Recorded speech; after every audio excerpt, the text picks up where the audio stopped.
Seguimos haciendo versión original en la mañana de Leu15 Radio Viedma. Vamos a conversar con el especialista en marketing, consultor político, amigo, fundador de mapuchito.com.ar, Pablo Gustavo Díaz. ¿Qué haces, Pablo? ¿Cómo estás? Buen día.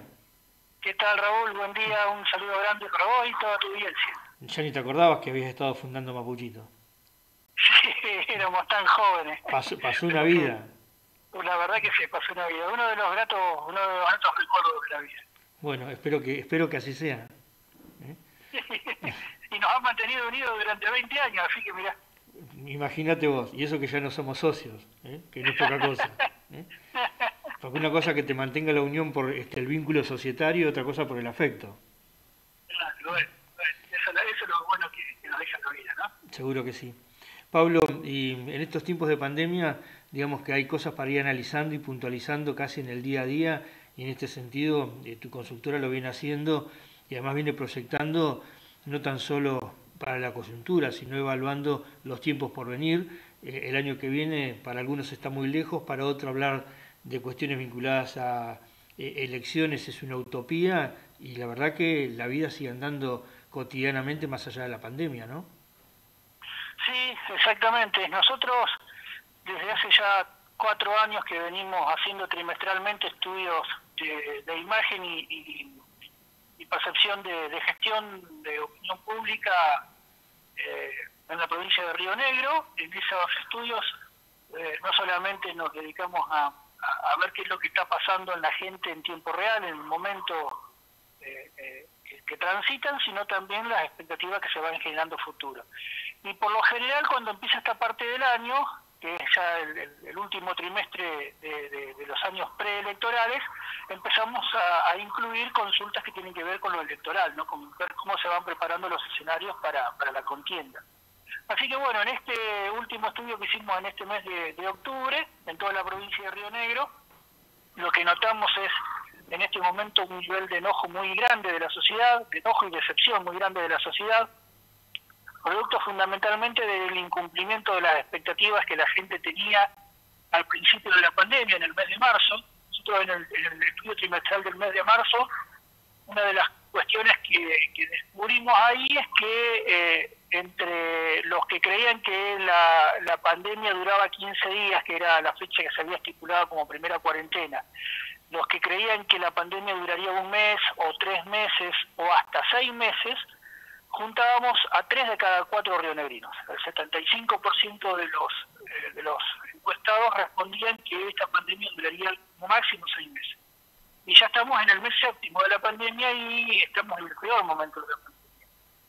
Y ese incumplimiento de esas expectativas que tenía la gente, esa frustración que descubre la gente en este momento, la posiciona en un clima de opinión en un humor social muy de enojo, muy de tristeza, muy de decepción, que como resultado da una caída muy fuerte de la imagen y de la aprobación de gestión de la mayoría desde el presidente de la nación, la gobernadora de la Carrera, y prácticamente todos los intendentes, a excepción de los 3 o 4 intendentes del este rionegrino que vienen sacando bien. En cuanto a los intendentes del este rionegrino, ¿ponés dentro de esa lista a Pesati, Casadei y a quién más? Pesati, Casadei, San Román de Río Colorado, Diego Ramelo de Chuelechuel, la intendenta de Valcheta, y para de contar. ¿Y esto se debe a cómo han conducido el proceso en el marco de la pandemia o a otra circunstancia? No, en realidad es una suma de consecuencias. La primera que te decía es el clima de enojo social muy grande que hay, en donde inclusive pueden llegar a estar pagando justos por pecadores, ¿no? Cuando la gente se enoja con la política, no diferencia, muchos no diferencian a quién tienen que dirigir el ojo, sino que se enojan directamente con la política. Así que una parte puede ser causada por eso, pero otra parte también causada por la actitud que tuvieron muchos de los dirigentes en función de la pandemia. Por el caso por mencionar dos claros ejemplos cercanos, Pesati y Casadei, fueron 2 intendentes que se pusieron que asumieron el rol de custodios, celosos custodios de sus pueblos, en defensa de la salud y de la buena convivencia de su gente, y se pusieron al frente de la lucha por la pandemia, a pesar de no tener los recursos para hacerlo, ni la competencia para hacerlo. Y tenés otros intendentes que se desentendieron por completo del tema, porque como no tenían las competencias ni los recursos, pensaron que el problema no era de ellos. Y bueno, esos son los intendentes que más están sufriendo el destrato social en este momento, ¿no? Porque si no mostraron una actitud empática para con la sociedad, difícilmente la sociedad hoy les reconozca algo.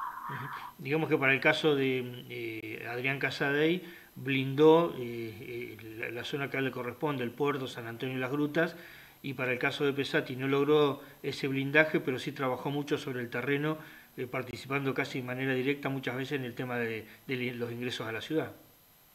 Sí, digamos, Pesati creó una burbuja en la comarca, no solamente en Viedma y Patagones, en la comarca, que duró 5 meses. Durante 5 meses la comarca Viedma y Patagones no tuvo coronavirus, y esto es algo que fue visto inclusive a nivel provincial y nacional, ¿no? Como la gran sorpresa. ¿Qué está pasando en Viedma? Se preguntaban en todos lados. Y lo que estaba pasando en Viedma es que se habían puesto controles muy rígidos, lo que se denomina los cordones sanitarios, muy rígidos en los ingresos y egresos de la ciudad. A tal punto que la municipalidad de Viedma montó, sin ser competencia de ella, montó en el acceso a Patagones, montó un operativo de ingreso y egreso. Vos lo sabés muy bien. Bueno, de hecho siempre lo dijimos, hasta paga así las casillas que hay en Ruta Nacional 3 y Avenida de la Constitución, del lado de Patagones. Exactamente, bueno. Y eso permitió, digamos, que no hubiera coronavirus en Viedma durante 5 meses. Fue una consecuencia de eso, no un hecho azaroso, fue una consecuencia directa de eso. En la medida en que las demás jurisdicciones gubernamentales le fueron prestando apoyo a Pesati para poder seguir sosteniendo este rígido control, y fueron buscando excepciones, formas de sortear estos controles que ponía el intendente de Viedma, bueno, entró el virus. Y una vez que entra el virus ya está. O sea, contenerlo es una cuestión que ya deja de ser estrictamente gubernamental para pasar a ser una responsabilidad de todos, ¿no? Seguro. Pablo, y te pregunto puntualmente, en este contexto de pandemia, pero donde además hay otros temas que marcan el humor de la gente, que quizás los gobernantes no lo ponen como prioritario en la agenda: la economía, los meses por venir, la llegada del fin de año, el pensamiento de que aquellos que pueden irse de vacaciones tendrán vacaciones condicionadas. ¿Esto entra en el humor y sale en el análisis y en el trabajo que ustedes hacen?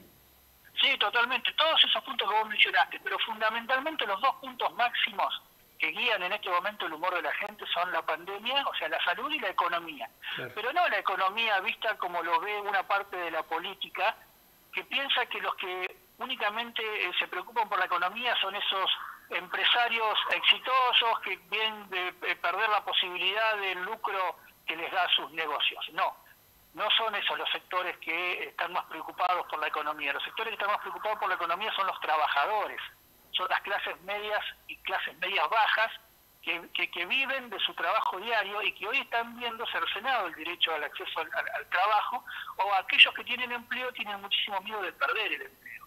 El changarín, el de la obra, el albañil, el jardinero, pero también el que está trabajando en un comercio negro, porque no todos están en blancos, el monotributista, el profesional independiente. O sea, son todo un montón de trabajadores de clase media y clase media baja que empezaron a tener, a la par del miedo a la pandemia o del temor al contagio de coronavirus, empezaron a tener un temor a esa pérdida de ese ingreso o de ese empleo que tienen en este momento. Entonces, esas dos son fundamentalmente los motivos que más enojan en este momento a la gente, ¿no? Que más preocupan en este momento a la gente. Y que cuando uno le pregunta qué expectativa de solución ven de parte del gobierno a estos problemas, la mayoría te responde que ninguna. Y ahí es donde se ve la decepción en forma más palpable, ¿no? ¿Vos considerás que de aquí a diciembre estos números en cuanto al pensamiento de la gente y al humor social estarán aún más agudizados? La verdad que no suelo hacer pronósticos sobre este tipo de cosas, mucho menos en estos momentos tan excepcionales, ¿no? Donde las cosas cambian tan rotundamente. Sí, pero de cualquier manera puedes hacer una proyección, no, Pablo, de lo que no ha sido veo, de enero a la fecha. Sí, no, pero lo que no veo son condiciones objetivas que posibiliten el cambio. Claro. Si vos me dijeras que en este momento los gobiernos reaccionaron y van hacia algún determinado nivel de solución de estos problemas, bueno, te diría que capaz que podría llegar a ser, pero no lo veo. Es más, lo que veo es un agravamiento de esta situación cuando vos ves cuestiones tan contradictorias como la sucedida de este último fin de semana, en donde por un lado el presidente de la Nación te dice que se le escapó el virus de Buenos Aires y que va a poner en cuarentena a 18 estados del interior del país, y ves a la gobernadora abriendo el turismo del Alto Valle a Bariloche. O sea, es totalmente incoherente ese tipo de medidas. Y esto la sociedad lo ve, pero totalmente, no necesitas ser un analista político para ver esta inconsistencia. La sociedad lo ve, porque la sociedad es muy inteligente. Y ahí es donde se da cuenta que no les pueden encontrar el agujero al mate la política, ¿no? Y por eso se enoja simplemente con la política. Bueno, y vos hablás, por ejemplo, de una buena imagen del intendente Pesati o el propio Adrián Casadei, pero por caso estos no van a ser competidores en la elección del año que viene y seguramente van a incidir en lo que se denomina el armado de las listas, pero ellos no van a estar en competencia. ¿Vos creés que la gente puede llegar a respaldar candidatos que promuevan estos intendentes con buena imagen o caerán por su propio peso los candidatos que cada uno lleve? Desde hace mucho, bueno, por lo general, a lo largo de la historia, la gente define el voto de distintas maneras. Hay una parte del electorado que define el voto en función de afinidad ideológica con el partido político, en donde de todos los partidos políticos el que más ha logrado conseguir esa afinidad y ese sentimiento de afecto para con su electorado es el peronismo, con lo cual el Frente para la Victoria hoy tiene un caudal de votos muy importante más allá del candidato que lleve. No importa el candidato que lleve, el Frente para la Victoria tiene una base electoral muy fuerte y muy poderosa. En la provincia, a nivel nacional y en la provincia de Río Negro también. En la provincia de Río Negro le sigue en ese nivel de afecto partidario, por decirlo de alguna manera, el partido gobernante, Juntos Somos Río Negro, que desde hace 6-7 años viene ocupando el espacio que otroramente ocupara la Unión Cívica Radical, que quedó resumida a un 5% del electorado. Con lo cual, no importa qué candidato lleven esos dos partidos, la gente una gran parte del electorado va a votar simplemente por la boleta, porque es azul o porque es verde. A partir de ahí, es importante, marca la diferencia el candidato que se ponga, sin lugar a dudas. Sin lugar a dudas que marca la diferencia el candidato que se ponga. ¿Cómo definirán cada uno de los partidos esos candidatos? Eso no lo sé. La verdad que no lo sé. Sería en el Frente para la Victoria sería muy difícil, extremadamente difícil que la Cámpora no ponga el candidato a diputado nacional, teniendo en cuenta el poder que está teniendo ese sector del peronismo en este momento del gobierno, ¿no? Y de parte de Juntos Somos Río Negro hay algunas figuras que ya han sido candidatos en otras circunstancias que pueden llegar a ser también candidatas en esta, en función de que no tenés que gastar mucho en hacerlas conocer, pues son figuras conocidas. Por ejemplo, la profesora Silva, que fue ministra de Educación y candidata junto con Alberto Bereltinec a la senaduría en la elección pasada, Mónica Silva. Sí. Para dar un ejemplo, ¿no? O pueden surgir algunas figuras nuevas, también que son conocidas, como puede ser la doctora Iberó, que no tenés que gastar mucho en darla a conocer, es una figura ya pública y una cara muy conocida, pero no veo que surjan ningún tipo de figura nueva que pueda alterar la ecuación en ese aspecto. Seguro. Y no lo veo ni a Pesati ni a Casadei siendo candidatos a diputados, obviamente. No, seguro que no. Sé que las aspiraciones pasan por otro lado y para un tiempo más adelante,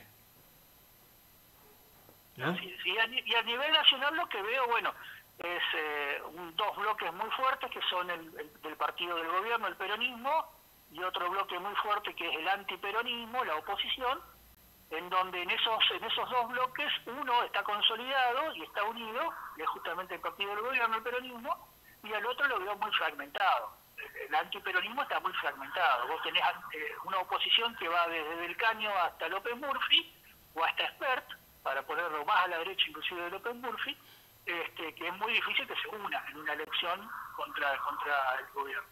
No, así que ahí lo más probable es que se produzca una fragmentación del voto opositor y al final del día termine ganando nuevamente la elección el peronismo. Sí, además a ese componente que vos decías hay otra situación que se está dando por estos días, que es que hay quienes intentan generar un ala radical genuina y directa, más allá del PRO, y que también va a terciar en esta cuestión y que también va a dividir. Sí, la oposición está muy fragmentada y este tipo de elecciones de medio término favorecen inclusive mucho más la fragmentación, porque por lo general las utilizan los políticos, los candidatos o los partidos para prepararse o como posicionamiento hacia la elección más importante que la de las ejecutivas, ¿no? Así que lo más probable es que en esta se presenten por separado y se miran las costillas, como quien dice, se cuentan las costillas para ver quiénes van a ser los verdaderos candidatos en el 2023. Seguramente que sí. Pablo, como siempre, un gusto conversar con vos y que nos desasnes nuestra ignorancia con tus conocimientos. No, por favor, Raúl, siempre a disposición. Un abrazo grande. Un abrazo, que estés muy bien. Voy a ir a Pablo Gustavo Díaz en la mañana de Lu15 Radio Viedma, volvemos a estudios.